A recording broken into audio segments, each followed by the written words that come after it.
এই তো আজকে ঘরেই তৈরি করলাম বিয়ে বাড়ির মতো বুরহানি। এই যে পুদিনার পাতা তুলে নিতেছি। এই পুদিনার পাতাগুলো অনেকদিন আগে লাগাইছিলাম আমি। এনে মেয়ে তুলে নিতেছে সুন্দর করে, তুলে ধুয়ে নেব সুন্দর করে পরিষ্কার করে।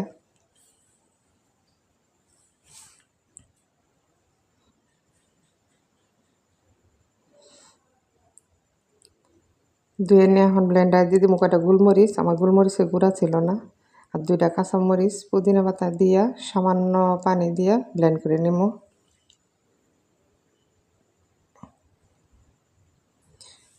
ব্লেন্ড করা হয়ে গেলে এখন দিব স্বাদ মতো লবণ, চিনি আর টক দই দিয়ে আবার একটু ব্লেন্ড করে নেব।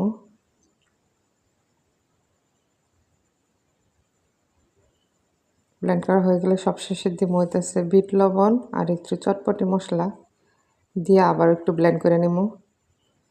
এই তো রেডি আমার বুরহানি।